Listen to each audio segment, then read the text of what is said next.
Welcome to Child Abuse Awareness with Darlene J. Clark.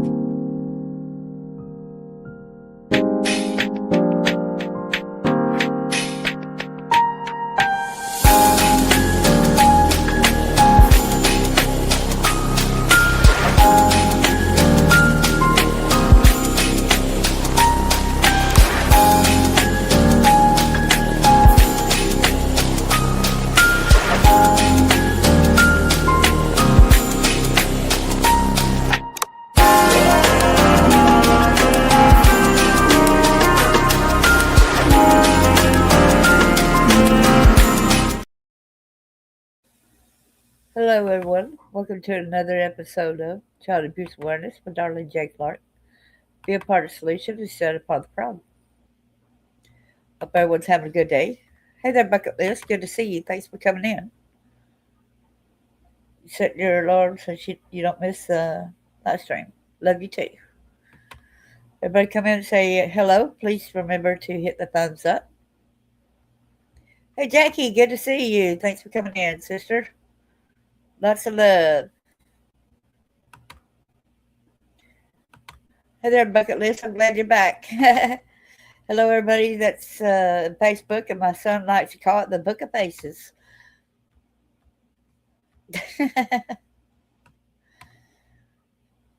How's the weather for everyone around? I know it's colder, probably colder up there in the north.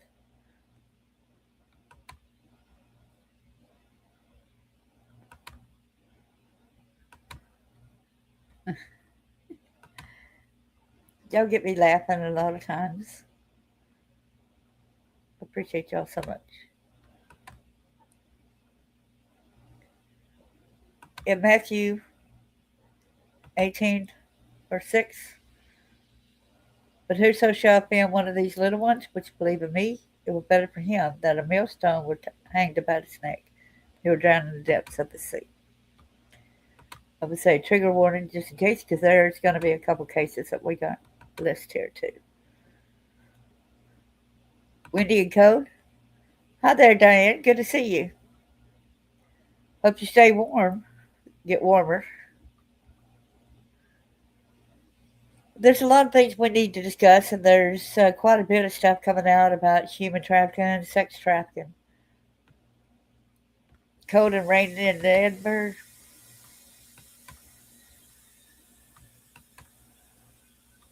Let's share the screen here.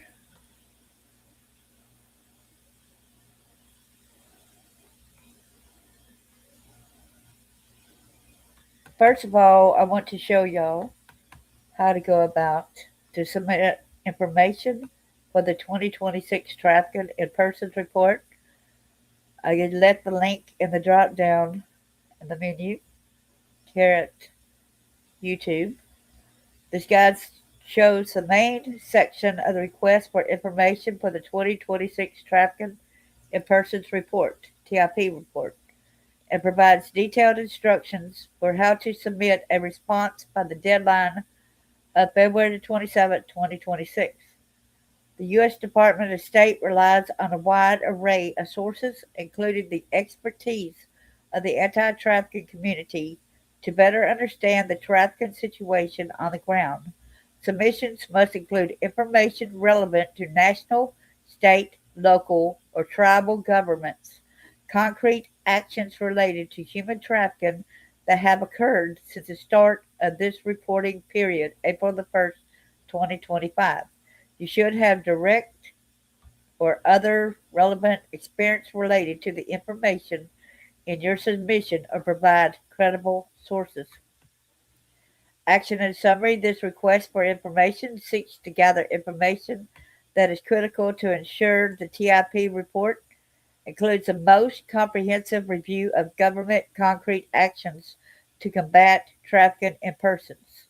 The submissions we receive help provide additional perspectives on key areas. There's a date which the submissions must be received by February 27th, 2026 at 5 p.m. Eastern. Here's the addresses. Please send submissions and supporting documentation such as reports, survey data, or sources references to in the submission, by email to tipreport@state.gov for submissions related to foreign governments and TIP reports US at state.gov for submissions related to the US. Provide a point of contact for the submission in case follow-up is needed. The published TIP will not reference sources. Supplementary information scope of interest.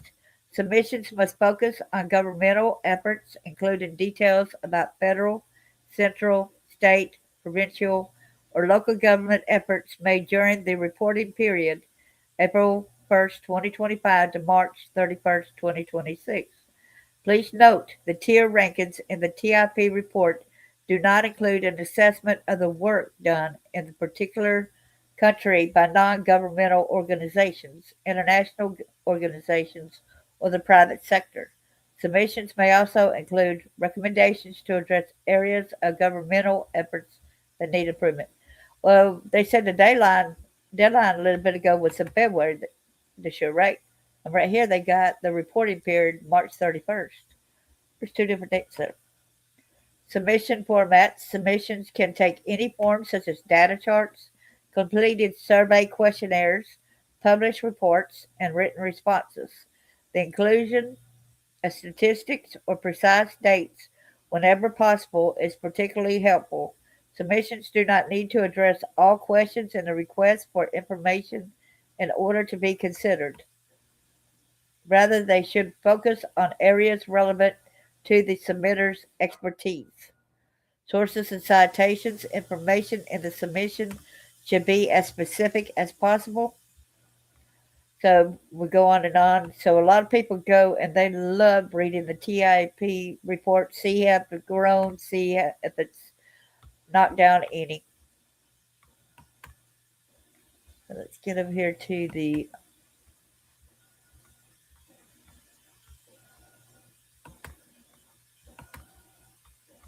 Watch out, I might start singing in a few minutes.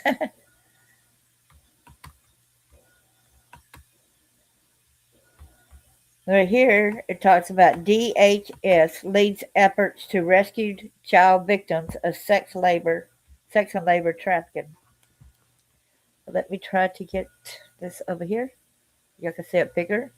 Release date July 25th, 2025. This is at dhs.gov. The Trump administration has located 13,000 children who came across the border unaccompanied. Secretary Noam is leading efforts to rescue and stop the exploitation of the 300,000 unaccompanied children the Biden administration lost or placed with unvetted. Why did it do that? Come back here. Thank you. Many of the children who came across the border unaccompanied were allowed to be placed with sponsors who were actually smugglers and sex traffickers. Isn't that sad, y'all? The Trump administration has located 13,000 of these children. In March 2025, U.S. Department of Health and Human Services identified a backlog of more than 65,000 reports regarding children who came across the border. I'm sorry, I keep using my finger. It's a touch screen, so I think I better just use the mouse over here, right? In March 2025, let's start out all over. Of Health and Human Services identified a backlog of more than 65,000 reports regarding children who came across the border unaccompanied that were ignored during the Biden administration. Since discovering this HHS stood up a triage center and modernized outdated software systems to triage and action all reports. As of July 24th, 2025, more than 59,000 of the backlog reports have been analyzed and processed, resulting in more than 4,000 investigative leads, including fraud, human trafficking, and other criminal activity. I get a little anxious and I stutter a little bit. The evil of human trafficking cannot be overstated. It's modern day slavery.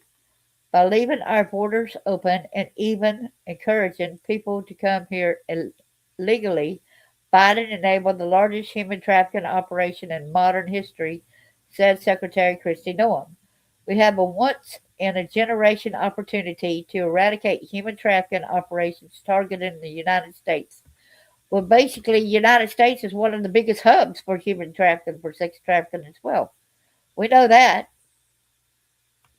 Under the leadership of President Donald Trump and working together at every level of government, we can win this fight, and we will. I pray so, but I think it's going to be a never ending problem. Below are examples of DHS law enforcement's heroic actions for rescuing children. On June 16, 2025, during an HSI worksite enforcement operation targeting employers and subcontractors who knowingly hire illegal aliens, HSI Mobile identified and rescued a child and arrested 8 foreign nationals for violations of immigration law. The child was found to be working among adults and was believed to have never attended school since entering the United States 2 years ago. On May the 28th, 2025, HSI New York special agents arrested an adult male subject from Ecuador at his residence for violations relating to sexual exploitation of a child.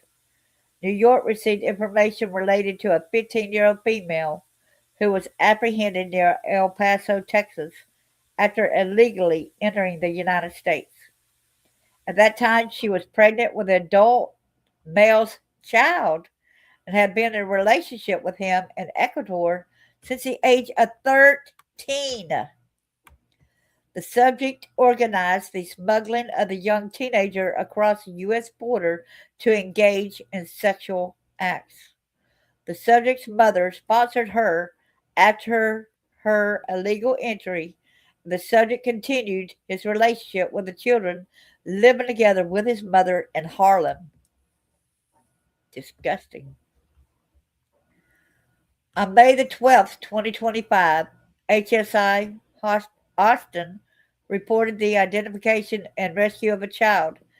The arrest of 2 Guatemalan nationals for violation of immigration law, and the initiation of an HSI-led investigation of state and federal charges of human trafficking and statutory rape.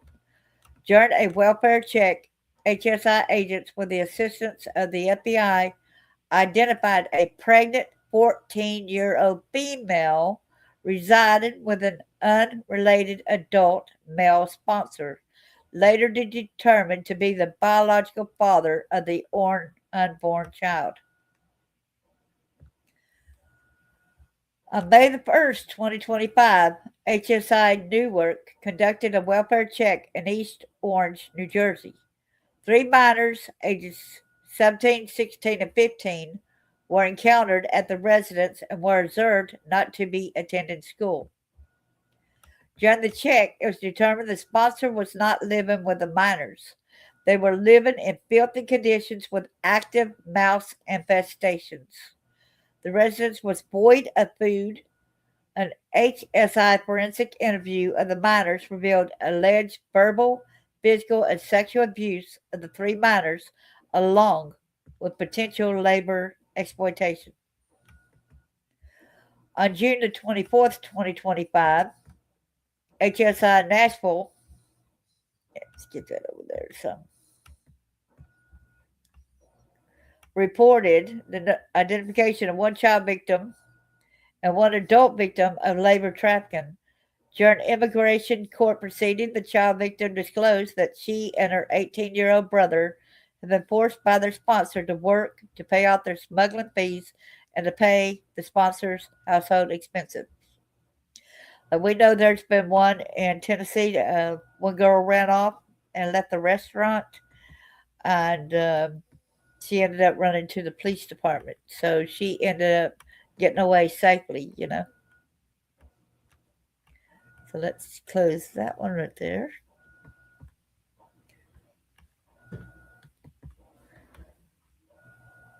Hey there, how you doing, Jonna?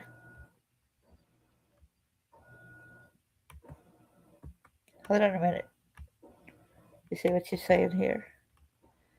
Does it say what they did with the children? No, it doesn't say what they did. Sad to say they got pregnant and had kids too.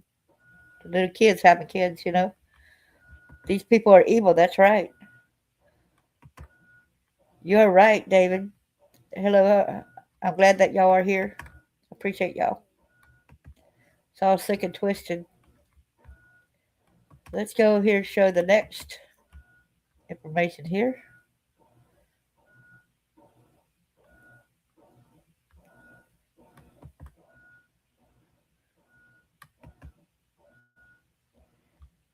This is where the Office of Intelligence and Analysis Unclassified allow recruitment of child sex trafficking becoming an endemic. Human traffickers increasingly use online extortion campaigns to coerce vulnerable children into commercial sex work. In 2025, reports of online enticement toward children rose to nearly 520,000, roughly 80% higher than the year before. According to data from the cyber tip line of the U.S. government supported nonprofit, the National Center for Missing and Exploited Children, wow, with 96% of the U.S. teens reportedly using the internet daily, traffickers exploit social media, video games, encrypted messaging apps, dating apps, and increasingly artificial intelligence to identify and manipulate victims. The NCMBC cyber tip line reported an over 60-fold increase in the use of generative AI in child sexual exploitation cases in 2025 compared to the year before. In September 2025, an individual in Indiana pled guilty to using social media and AI to extort 68 minors before sexually trafficking at least five of these victims. Y'all be careful about putting your children's pictures on the internet as well. Some of these sickos are actually taking the photo of your child, which is fully dressed, okay? And they have apps out there that would address your child and they'll be able to make porno out of your child's face, okay? Putting a makeshift body on them that, taking off the clothes and stuff. Sick and twisted what they're going to do about your kid. And that's exploiting your kid, okay? Even though your kid might not never been done that way, there's these sickos that's doing this to the pictures that you put on social media. So y'all, please be very careful. The following represents a typical life cycle of a sex trafficking operation targeting a minor through an online video game. First, identify the victim. Traffickers identify potential victims in multiplayer online games seeking to make initial contact with vulnerable children who appear to be isolated, seeking validation, or showing signs of family problems. And I want to thank my friend Carlene for showing me this information here. Meet in person. That's number two. Once the trafficker meets the victim, they will often transport them away from their support network and then force them to engage in commercial sex acts through force, fraud, or coercion. Okay, this must be number two over here. Then they establish a relationship. Aspiring traffickers build a friendship, or romantic relationship with the victim and learn more about their pattern of life, establishing trust-based or shared interests. Then they go to encrypted messaging. The trafficker then suggests moving to private, often encrypted communication platforms that allows traffickers to speak with victims while avoiding monitoring by game moderators. Like Snapchat is one of the bad ones too. Victim isolation. That's the next one step. The trafficker attempts to isolate the victim and create a dependent relationship by driving a wedge between the victim and their families or support networks. Grooming sextortion. That's the next, number five. Traffickers then attempt to groom and manipulate the victim often requesting sexual content, which may lead to blackmail and increased control over the victim, also known as sextortion. There's a lot of kids that get caught up in this, and next thing you know, your child may have committed suicide because it was too much for them. Establish control.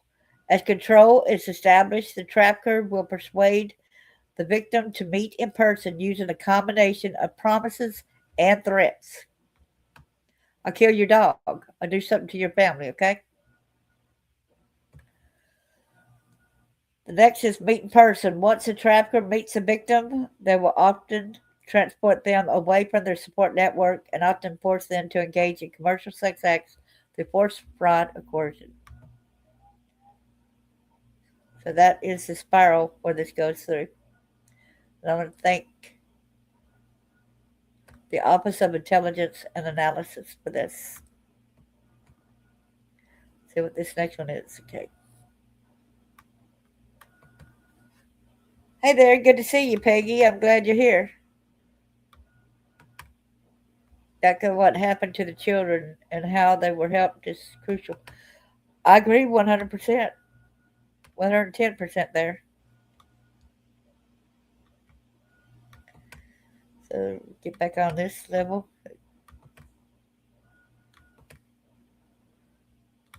StreamYard needs to change it where it don't keep changing my screen, so I don't have to battle that, right? Let's see what that one's. See what this is right here. Here is digital traps, a critical role of online encounters in the entrapment of minors and sex trafficking. Kyla Baird and Jennifer Connolly.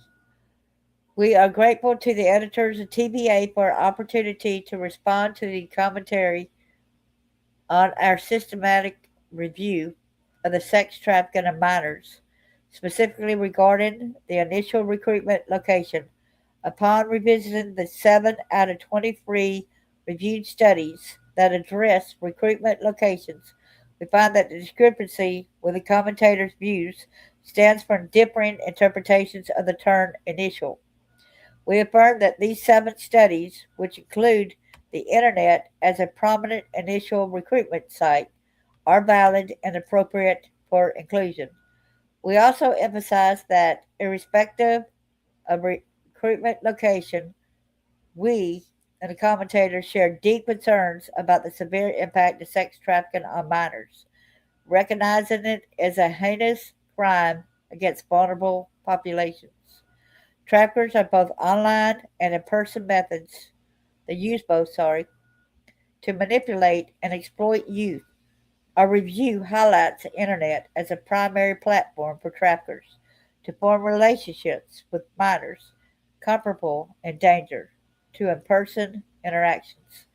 The 23 reviewed papers focus on documenting these predatory relationships and the critical role of supportive, healing relationships and preventive and intervention.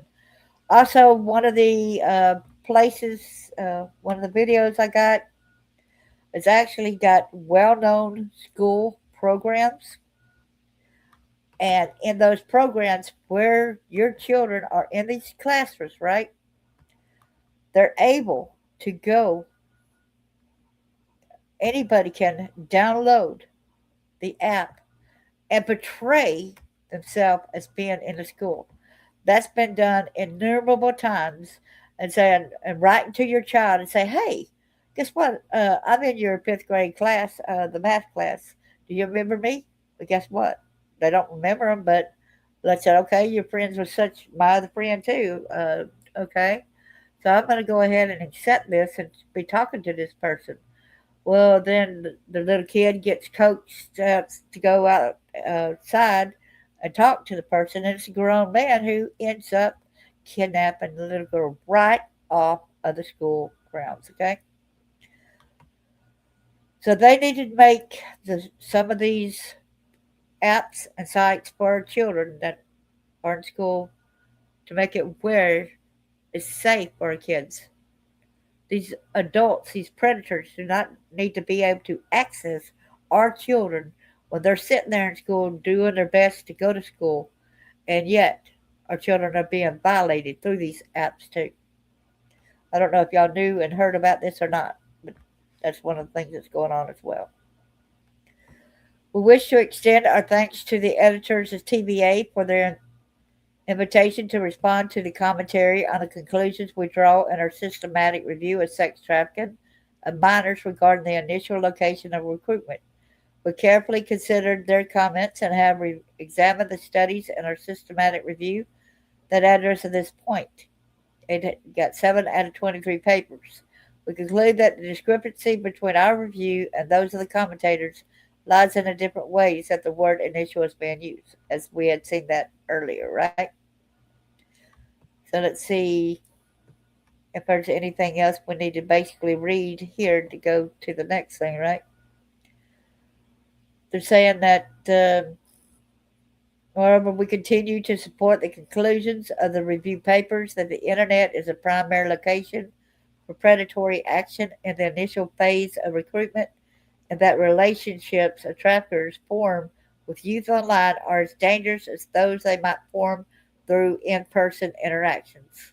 We outline in more detail our responses to these issues below. Prior to doing so, we would like to thank the commentators for describing our systematic review as excellent. We appreciate your endorsement of our work. Second, we would like to highlight that apart from the question of recruitment location, we and the commentators are perfectly aligned to our deep and in our deep concerns for the consequences of sex trafficking of our children and youth. Well, a lot of times I get so tired of them saying that they are so for our youth, but they're just getting slaps on the wrist. Who noticed that? If you're tired of these perpetrators just getting slap on the wrist, please put one in there. Like the commentators, we are highly invested in prevention and intervention to reduce the risk of trafficking and in providing healing and recovery to youth who have been trafficked. Finally, we acknowledge that the available research on the sex trafficking of minors consistently highlights how deeply trafficking is rooted in deceptive relationships. Traffickers pose as supporters of, or benefactors, using manipulation to recruit, entrap, and ultimately enmesh them in exploitation. I got a friend, John Michael Landers, and maybe sometime I can have him on the show. And he was diving, and a guy came in there and told his mom that he could get him better with diving and stuff. And she agreed to the terms, and he ended up getting trafficked.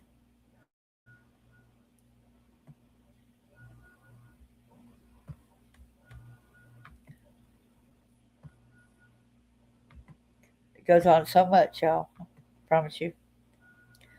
So let's go in here. This is more of a study, right? The chart reviews and stuff. I see something very important over there on the other side of the screen. So I'm going to go over there. Warning youth about the dangers of meeting strangers in person is a limited value, and youth need to be aware of the many hazardous environments in which hazardous relationships can be formed. We also did some videos in here that shows apps that you could use to safeguard. There's some certain apps that if your kid takes a picture of like a hurt place on them, like a scratch or anything, you could have that picture go automatically to your phone, so you will be alerted when your child is hurt. Okay, you'll be alerted anytime somebody sends a sexual message to your child, these certain words, okay?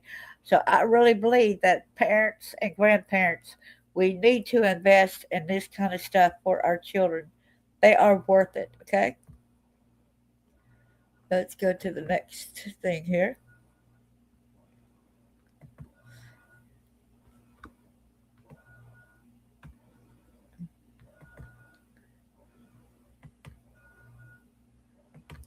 Okay, making sure that no one said anything. I'm glad you are here. Got a one there. Hi there, Chris. Good to see you. Thanks for coming in. let's go to the next frame on this.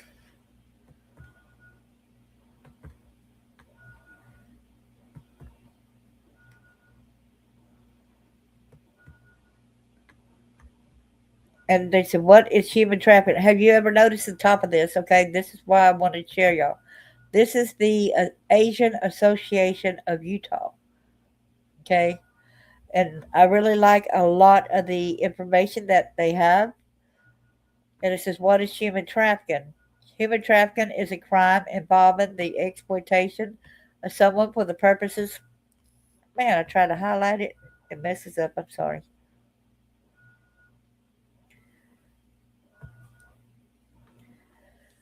For the purposes of compelled labor or commercial sex act, the use of force, fraud, or coercion, where a person younger than 18 is induced to perform a commercial sex act.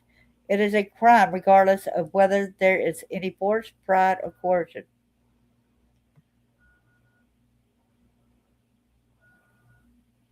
Examples of force, fraud, and coercion: force beating with or without objects, burning, sexual assault and rape, confinement, torture practices, fraud, false promises, withholding wages, lying about promises of a better life, blackmail, extortion, coercion, threats of serious harm against any person, including schemes intended to threaten and direct harm, controlling daily life skills, creating dependency.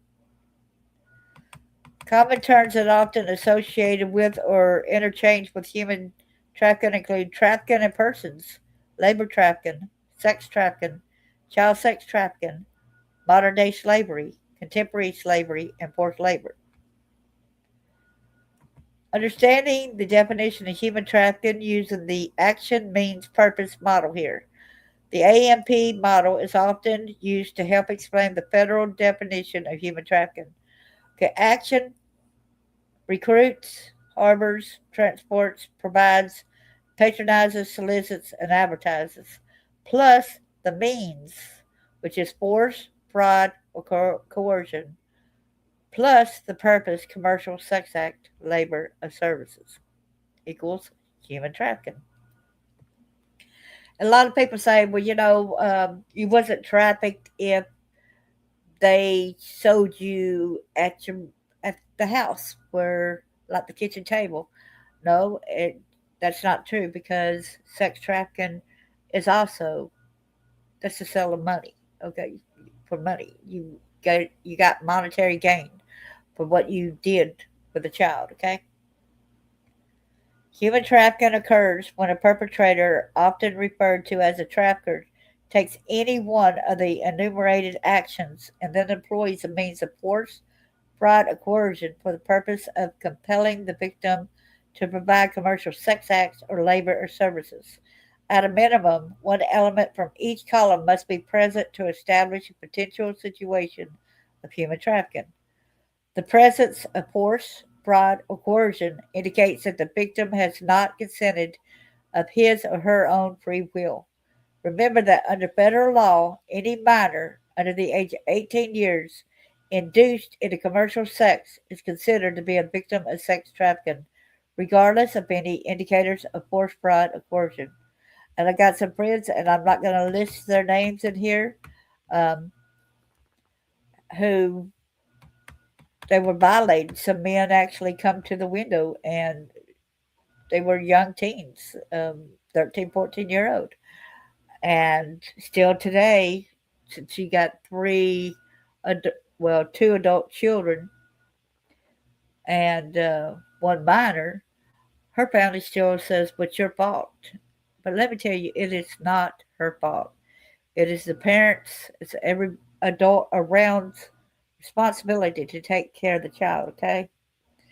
And when you go and you take somebody out of a window and take them to the candy store, take them to do different things, no, that is y'all. And that, please stop telling her that she willingly had sex with these grown men and she was a kid herself, okay? Why not protecting the child? Why are you still wanting these bad men to be around your children and your grandchildren, right? What are the types of trafficking? Sex trafficking is a form of modern day slavery in which individuals perform commercial sex through the use of force, fraud, or coercion. Victims of sex trafficking are manipulated or forced to engage in sex acts for someone else's commercial gain, as I just said, right? The National Human Trafficking Hotline provided the following statistics on sex trafficking for 2019. Note that stats are based solely on the information received. This is not a comprehensive report. So that's older.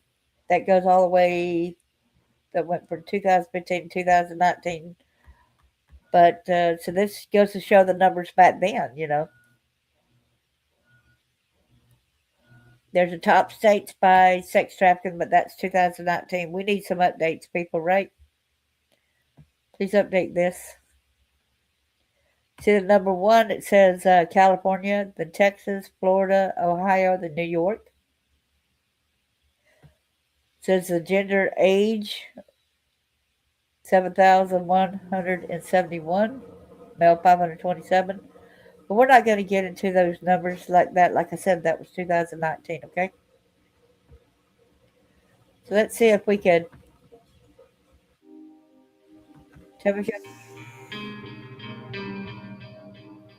I am a labor trafficking survivor. I came as a religious visa. So I was there for this leader.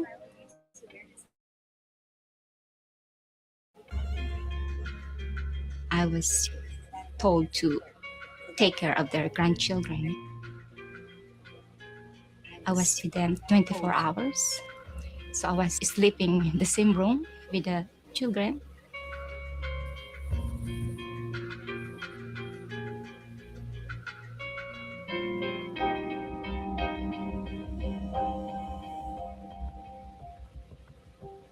I got out from this situation in 2003. And then I was scared to be undocumented. When I came to Tamayan, they treated you as a warm family.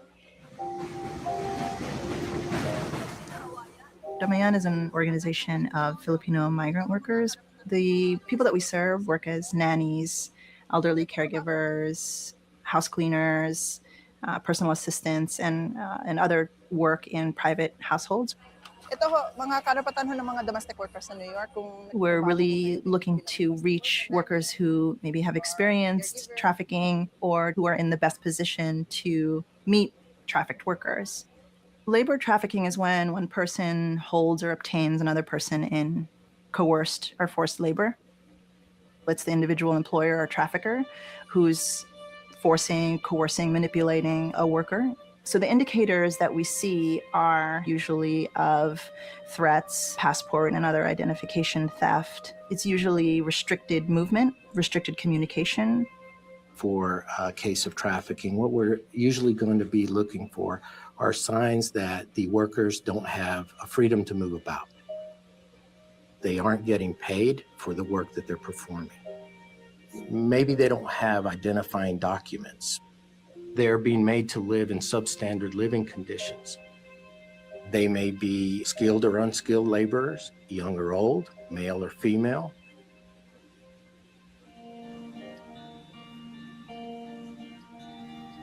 I never heard them complain. It didn't cross my mind that they were being abused. When you'd ask the boys, how's it going? Then none of them ever said, well, this happened to me or this happened to me or whatever. We had a case, and it involved the parent exploitation of American workers, and they were adults with intellectual disabilities. They were transported from Texas to a turkey processing plant in Iowa. For approximately 35 years, these adults were working for a company for at least 40 hours per week, but only being paid $65 a month. Wow, 65 They were a hidden month. away from much of the world. These men were punished in cruel ways. And so after 35 or 40 years of blood, sweat, and tears, when these men were finally rescued, they had nothing to show for it. So sorry, guys. What we find in a case like that, even involving people with intellectual disabilities, is that the things that make them vulnerable are the very same things that you might see in a case involving foreign workers. The same type of force and coercion that a shackle would be is the same kind of mental anguish they're going through with some of the things that a trafficker might threaten them with. In order to build any kind of relationship, you have to go out to them. I'm talking about everything from working with the social service providers, the clinics, the churches, anywhere where labor trafficking victims may go for strength or for help.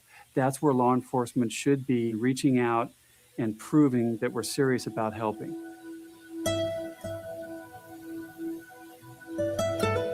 The Illinois Migrant Legal Assistance Project provides free legal services to migrant and seasonal farm workers.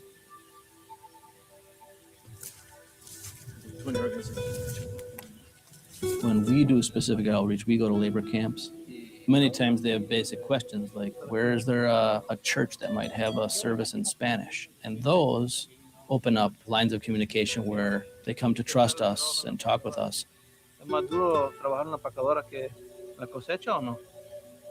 Usually by the second or third time, you'll get a sense of, are there some deeper issues here that are going on? I think it all starts by being a good listener and letting them know that you are going to try to do whatever you can to help.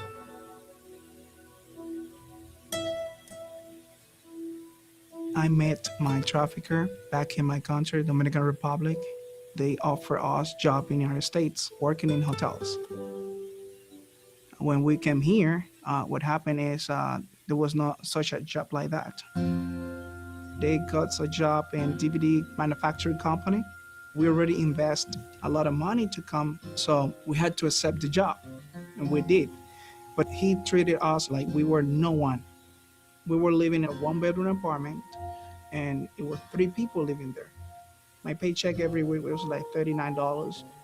When we were in that situation, people could see us. We were hardworking in that company. Nobody noticed anything. Huntsville, Alabama. And Yes. then we met Catholic charity person, and we explained her our situation. So she contacted one agent from ICE. Ronnie Yeah, had to so many Mississippi. concerns. That was the biggest trust barrier to get over, to let him know that I am genuinely concerned for you and your friends and coworkers and for your families. They made all possible to bring my wife and my 2 kids.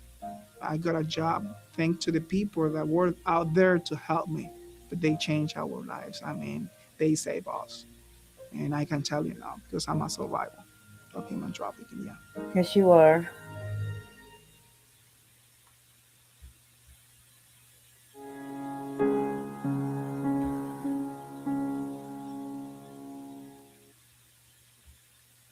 Faces of human trafficking. Wow. Now let's go over here. What is y'all's take on that? Everybody, can y'all give me your idea of what y'all seen in the video?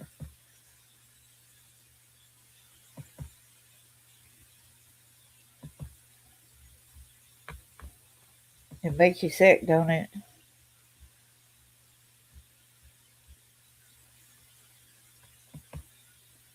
Let's get to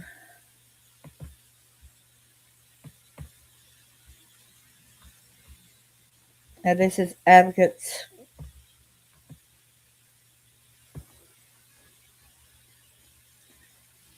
Thank you so much, Bucket List. And this is advocates.org, human trafficking. There's so many different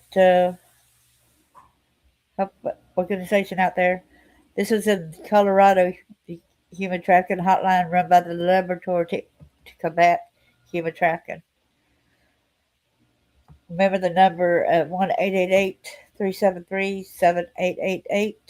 Again, 1-888-373-7888.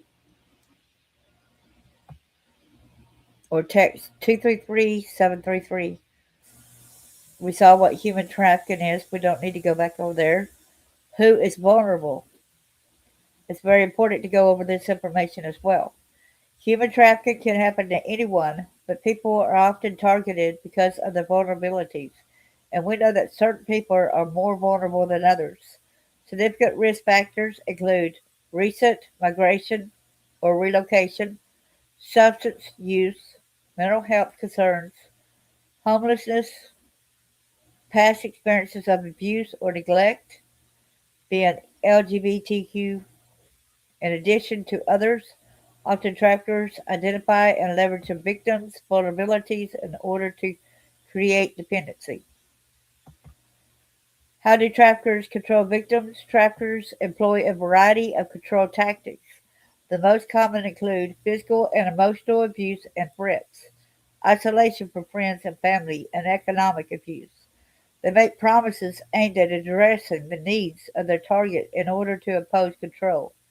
As a result, victims become trapped in fear leaving for a myriad of reasons, including psychological trauma, shame, emotional attachment, or threats to themselves or their families. Who are the traffickers?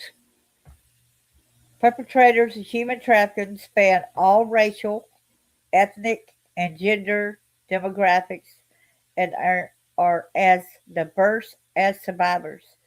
They include individuals, business owners, members of a gang or network, parents or family members of victims, intimate partners, owners of farms or restaurants, and powerful corporate executives and government representatives.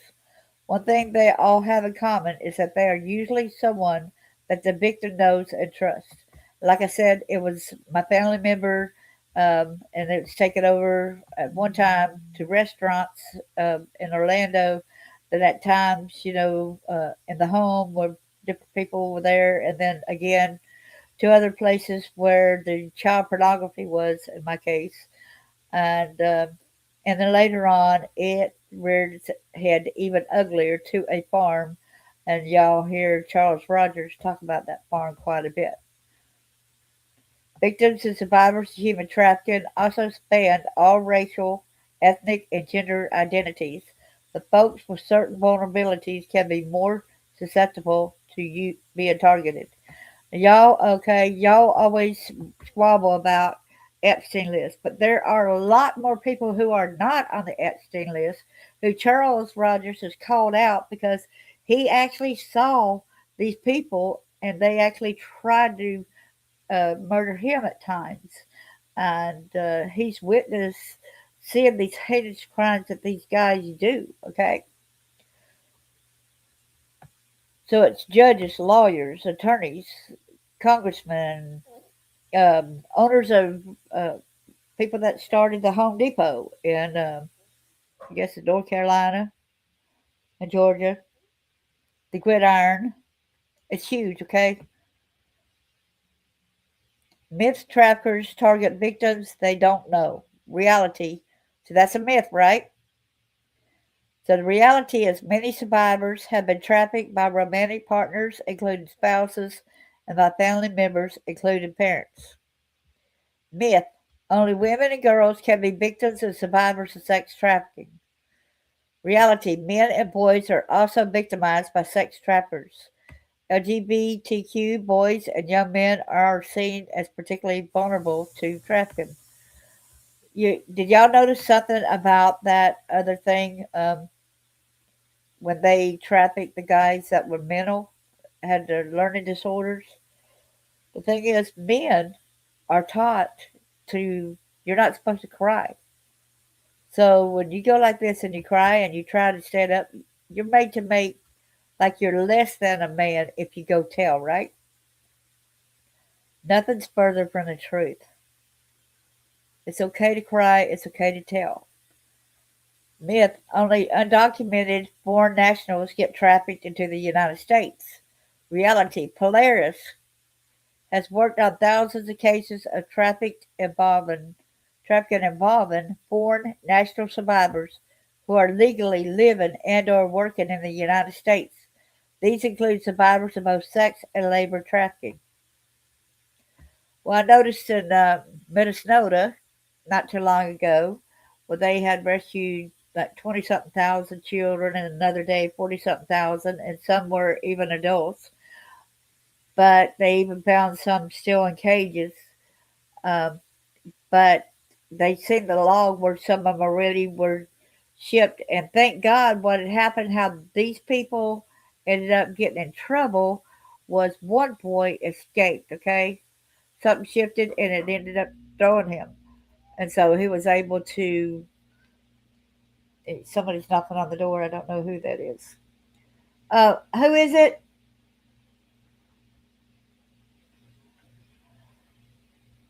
I'm not going to answer it, not knowing. Okay, myth human trafficking is always or usually a violent crime. Reality, the most pervasive myth about human trafficking is that it often involves kidnapping or physically forcing someone into a situation. In reality, most traffickers use psychological means such as tricking, defrauding, manipulating, or threatening victims into providing commercial sex or exploitative labor. Myth. People being trafficked are physically unable to leave their situations, locked in, held against their will. Reality, that is sometimes the case. More often, however, people in trafficking situations stay for reasons that are more complicated. Some lack the basic necessities to physically get out, such as transportation or safe place to live. Some are afraid for their safety. Some have been so effectively manipulated that they do not identify at that point as being under the control of another person.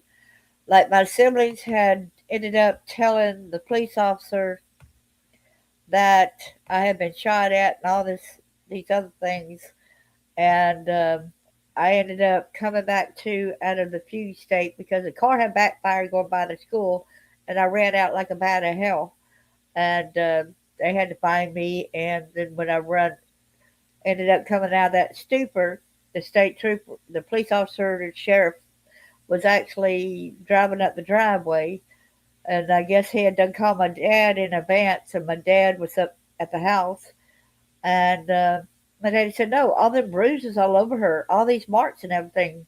They're lying about me putting them on her. She fell in the blackberry bushes. Look at these deep gashes. No, I didn't do them. I didn't shoot. That ain't baby marks. That's from where she fell in the blackberries. Get deep gashes and stuff." So I remember the sheriff looking at me and said, "You better never talk about your daddy or anybody doing this ever again, or we're going to do something to you." So when you got people so you already are threatened that if you go tell on this, so why would I go tell now from then on? There was no room open where I could tell for safety, right?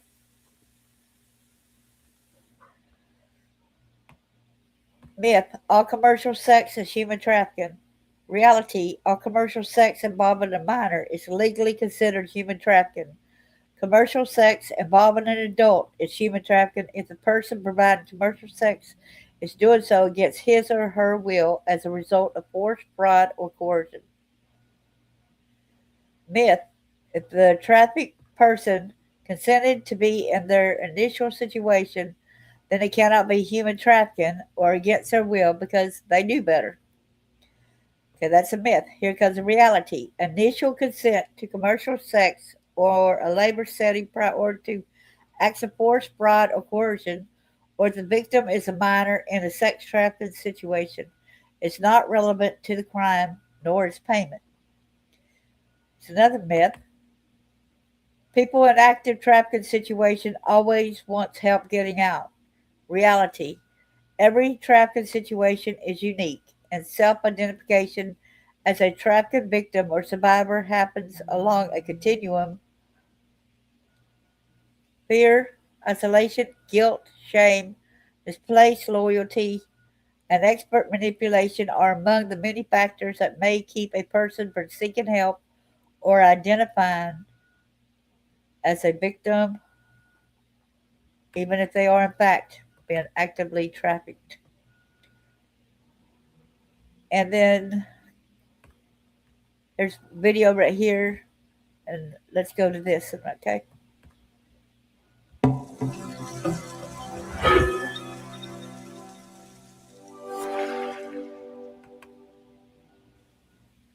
Please close your eyes. I'd like for you to think about the images that pop into your mind when I first say the words human trafficking. Don't overthink it. I just want you to remember those first images. Okay, you can open them now. If the images that you flashed on were those of pretty young girls locked in a basement, maybe chained to a bed, dark figures holding them hostage, or vans transporting them from place to place, you'll be in the majority. Those are the images and the stories that we're inundated with, stoked by Hollywood, social media, and Law and Order SVU.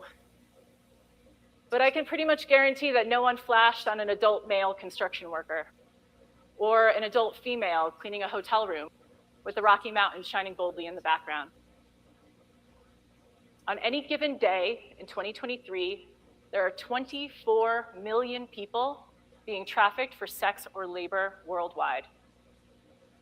6 million of them, roughly the population of the state of Colorado, are being trafficked for sex. And about 18 million, 3 times that amount, are being trafficked for labor. Yet we rarely hear about it, and maybe more concerning, we almost never recognize it, even when it's happening right in front of us. I was 26 and just out of graduate school when I first heard about human trafficking. I was working on the outskirts of a conflict zone in northern Uganda with child soldiers, talking to the families, hearing about the pain and the fear and the hunger and the violence. It was overwhelming. Learning about children being exploited hurts. I wanted to be part of the solution, but I wasn't sure how to create real, lasting, and sustainable change. Since moving back to the US, I've dedicated my professional career to working with marginalized and vulnerable communities on labor exploitation and sexual exploitation. Perhaps like many of you, I used to think of human trafficking as a faraway issue, one perpetrated by criminal syndicates moving people across borders, or scary dudes in a white van kidnapping people from Target parking lots. What I've learned over the last 10 years is that the social and systemic inequalities that underpin human trafficking are just as prevalent in the United States as anywhere else, and that trafficking happens everywhere, including in high-income ski resort communities like ours, where inequality and demand are high, and awareness of the issue remains persistently low. The complexities and the enormity of this issue make it a hard thing for us to wrap our brains around. People get hung up on the idea that it's too big, too scary, too far away, or maybe just not our problem. So the legal definition of human trafficking is a severe form of exploitation for labor, including sex as a form of labor, through force, fraud, or coercion. So a human is forcing another human being to work against their will through physical or violent force, fraudulent promises, or coercive tactics for their own profit. Profit is the key word. Trafficking is an economic crime. It's hard for us to think of it that way because it's also so violent, but at its core, trafficking is about profit. We often think that if we arrest the perpetrators and rescue the victims, that will solve the issue. But that logic is flawed. While law enforcement certainly has a role to play, we cannot arrest away an issue so inherently tied to what and who we value or don't value, what and who we find worthy of our time and our resources, and how we spend our own hard-earned money. Trafficking is not a criminal justice issue, it is a human rights issue. And no matter where in the world you live, it is at your doorstep.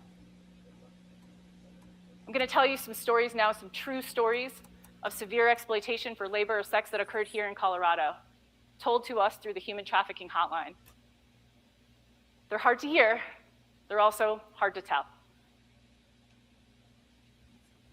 Earlier this year, a group of Nicaraguan men were smuggled across the border by a man that they paid to guide them.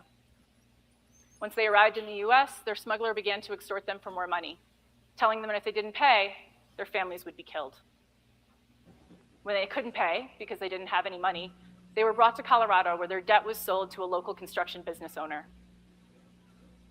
While working construction for this man, paying off an extorted debt, the men were forced by threats of deportation, physical violence to themselves and to their families to build condos at a local ski resort without pay and under torturous conditions.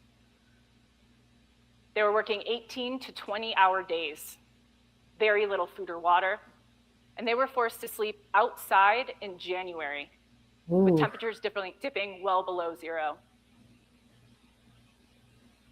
No safety equipment, no training. They were too scared to talk to law enforcement, but when they were able to find an advocate to support them, they were quickly moved by their trafficker to the next site. Same conditions, no advocate. They are still in conditions of debt bondage. This is human trafficking. A few years ago, a 13-year-old girl named Kaya met a 35-year-old man online. She was a pretty typical kid. She was from a Midwest city. She lived with her single mother, who she often fought with. Mom worked 2 jobs to make ends meet, so she wasn't at home very much. After a few weeks of messaging with this man, she agreed to meet him at a local fast food restaurant. She was quickly charmed. He was good looking, showered her with compliments and with gifts, things that her mother couldn't possibly afford. She thought she was in love. After a few weeks, he asked her to run away with him. They would drive his car to California where they would get married and start a new life. She was in. A couple of days before they were supposed to leave, he asked if she had any friends that she might want to take along. He had a friend who needed a girlfriend. She was able to convince another 13-year-old girl to run away with them. That girl was already jealous of Kaya and her new boyfriend. It didn't take much convincing, and they were gone. After a couple days and a few hundred miles, the men pulled off the highway at a hotel. They told the girls that they were out of money and that they were a family now, and everyone was going to have to contribute. And they reminded the girls of how much they'd already done for them. Within a couple days, they built online profiles for the girls and began selling them for sex. They were stopping on the highway, hotels, motels, Airbnbs, sometimes just for a night, sometimes for multiple nights, depending on the demand. They arrived in Keystone, Colorado at the peak of ski season. Tens of thousands of wealthy tourists to feed the demand. The demand was high. And remember, stopping at hotels was not to say like we stop at hotels and we get a rest. These kids do not get a rest, okay? These 2 13-year-old girls were trapped inside this Airbnb for 3 weeks, kept high in order to stay compliant. This is human trafficking. In Colorado's wealthiest county, in a beautiful home, there was a dark secret. There lived a wealthy foreign national family. They owned multiple homes around the world. It was mom, dad, and their 2 school-age kids. They kept a nanny close by at all times. She was a distant cousin of the family, from the same country, but she didn't speak English. To outsiders, everything seemed in order. She would sometimes accompany the family to the grocery store or on other errands. People would occasionally see her playing with the kids in the yard. What they didn't know was that she was suffering. She'd been recruited to come to this job by a local labor recruiter in her hometown. Her family had encouraged her to take the job. She was young, and she'd been promised an opportunity to attend community college. This was her chance. When she arrived, her passport was confiscated for safekeeping. She was forced to sleep on blankets in the basement, no furniture. She was told she couldn't leave the house without permission, and she was beaten when she tried. And the father would regularly visit the basement to sexually assault her. She was working 15 to 18-hour days, caring for the children, the home, cooking. It took her 9 years to finally summon the courage to leave. 9 years. This is human trafficking. Okay, so this is heavy, right? Let's all take a deep breath together. Do this with me, okay? Ready? I get it. By now, things are probably coming up for you. They are for me too. These stories are overwhelming and devastating, and you're probably wondering how you fit into this complex puzzle. There are ways both big and small that we as community can support survivors. And I'm gonna give you some tools now so that we can do better, because I do believe that we can do better. Once we're armed with the truth about how this shows up and who is most affected, and maybe most importantly, how we can work together as community to both prevent this from happening in our own backyard and also to support survivors to come forward and report it when it does. First, push back on false and often harmful narratives. Know the truth and bring people into this fight with the truth. We don't need sensationalized imagery. The truth is enough. Speak up on social media, or maybe even around your own dinner table, against invented narratives of innocent young female victims or scary male perpetrators that are kidnapping people. According to FBI data, less than 1% of trafficking involves kidnapping. Traffickers overwhelmingly know their victims. They are family members, like the case of the domestic servant, or intimate partners, like Kaya's boyfriend, or employers, like on the construction site, or other people in positions of power. On average, 25% of perpetrators are female. Wow. Trafficking is hidden in plain sight. Second,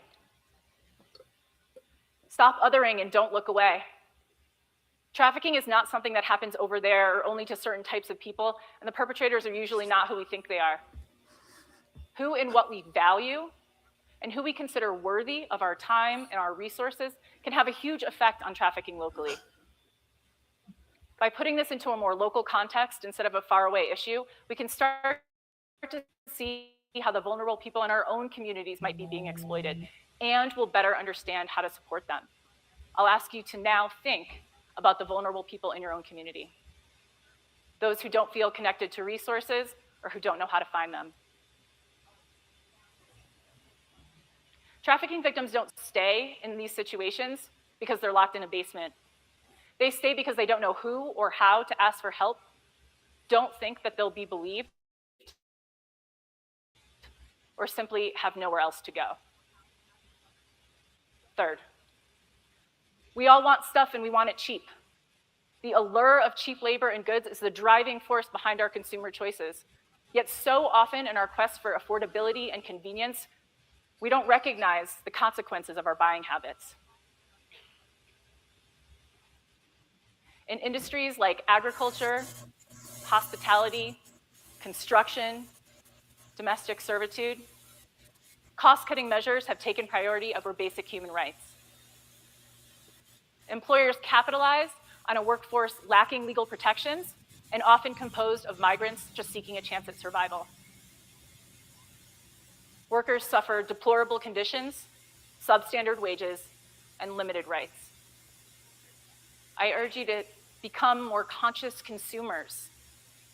Think deeply about where your food and manufactured goods come from. Fourth, call the human trafficking hotline. Report suspicious behavior or find resources for a friend, a family member, or a community member in need. If you see something, say something. Okay, we've covered a lot of ground. I hope I've given you some clarity on what trafficking looks like in our communities, and I really hope that you're thinking about the vulnerable people in your own community. Hold on to that. Turn towards this issue instead of away from it. Affecting change locally will have ripple effects globally. I could add more here, but I'm gonna let the great poet and author Maya Angelou have the last words. She said, "I did then what I knew how to do. Now that I know better, I do better." Thank you. Wow. Let's go to this next thing that our bucket list just shared with me. I think it's very important. So bear with me while I get this up, please. Anyone who hasn't put the thumbs up, please put the thumbs up. Appreciate it.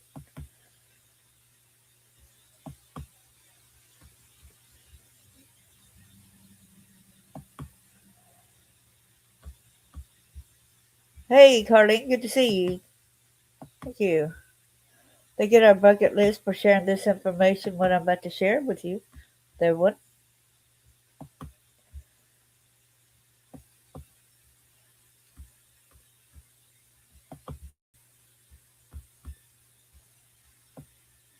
This is called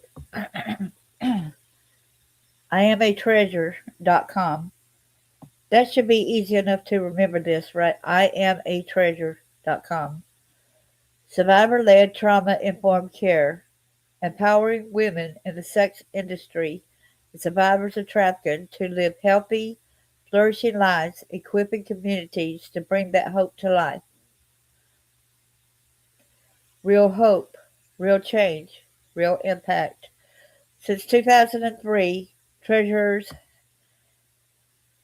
Treasures has been a survivor-led, trauma-informed organization restoring hope to women in the sex industry, the survivors of trafficking, and equipping communities to join the fight. See how freedom begins. Watch our story. So let's watch their story, okay?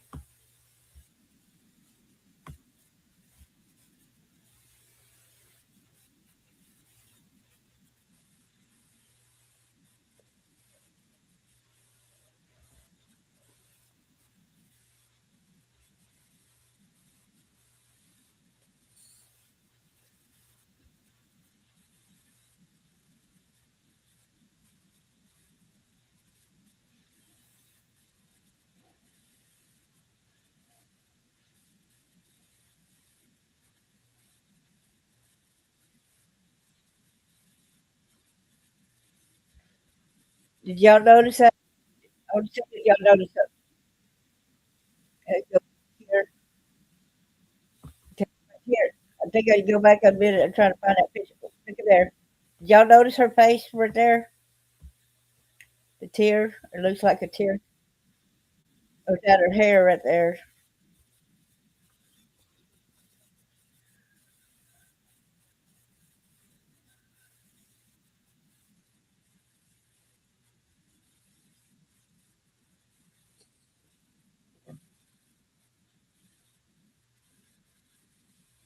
Thank you, Harmony.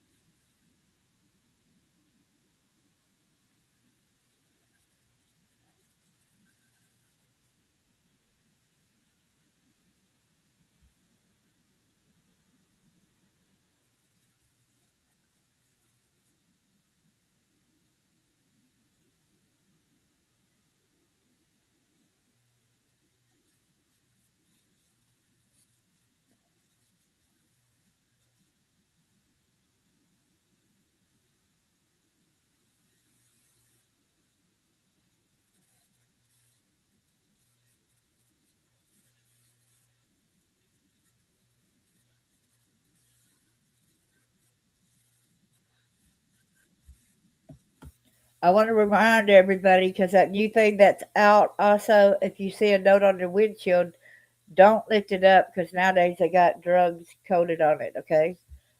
So maybe this was good when it started, but today that's kind of dangerous, right?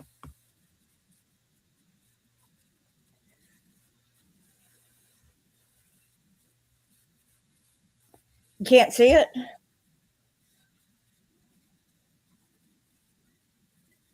Okay, you see. Hold on a minute. Let me go back. Stop sharing. Hold on a minute. Let me go back. Okay, let me try to see if I can start that over again. So y'all can see the video. I'm sorry you couldn't see it. It says also show So it should be showing.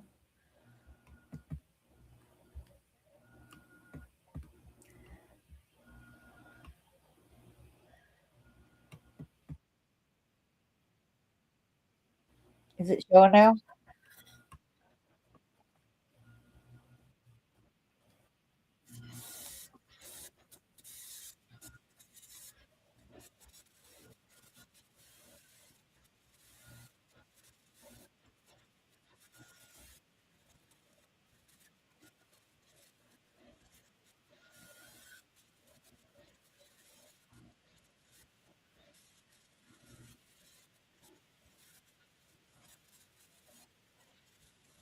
No sound now? I'm not sure what's going on if the sound ain't going on. Huh. Sound is right there. So let me try to um,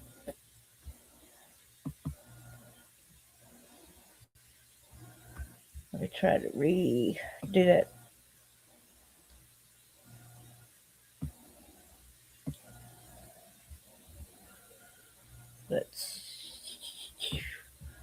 Let's retry that again, right?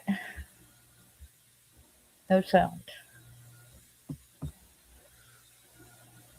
I know that, and it's got it where it's supposed to be. They changed the sound thing, okay? They changed how this layup is. Let me turn up my thing over here so I can make sure that it plays over here. Hold on. Let me turn up my thing over here so I can make I grew up in a very violent neighborhood. I was 5 years old when I was first sexually abused. I grew up in a At very 13, my mother left. She just disappeared. I was a kid, suddenly responsible for my little brother. No food, no safety. I started stealing just so we could eat. Then I met an older boy who promised to take care of us. I thought I could trust him. But trust can be dangerous when you're vulnerable. At 19, I was in a life I never chose, trapped in the world of sexual exploitation. My boyfriend became my pimp. I gave him all my money, all my power. I felt trapped. Then, one person changed everything. One woman who saw me, who didn't judge, who simply cared. She believed in me before I could believe in myself. And that belief gave me the courage to leave. Recovery wasn't easy, but it was worth it. My life has been completely transformed, and I knew that I wasn't the only one who needed support. Right now, 89% of women in the sex industry want out, but they don't see a way. That's why Treasures was born. Treasures started with just handwritten notes left on car windshields, small messages letting women know someone cared. Today, we're a survivor-led movement, helping survivors of exploitation and trafficking escape, heal, and rebuild their lives. Through support groups, mentoring, and outreach, we've served over 7,260 women, launching programs in 139 cities across 6 continents. But the work isn't done, and the only way out is through. We believe every survivor deserves a chance to write a new story, because the past doesn't define you. Hope does. And with your help, we can make hope a reality, because the past is not your future. My name is Harmony Dust, and I am a survivor.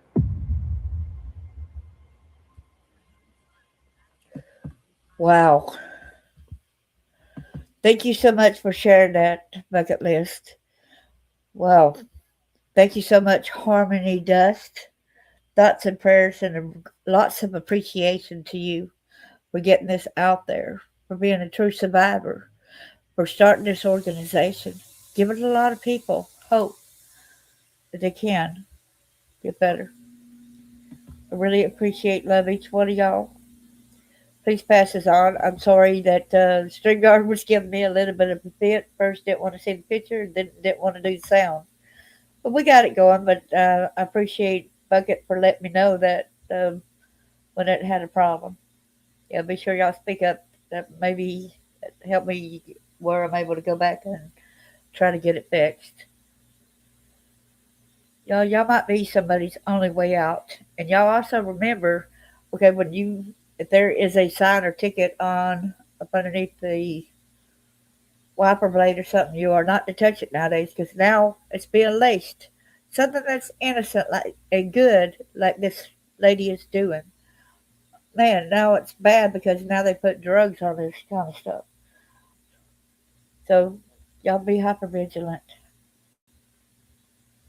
Thank you so much, everyone. God bless y'all.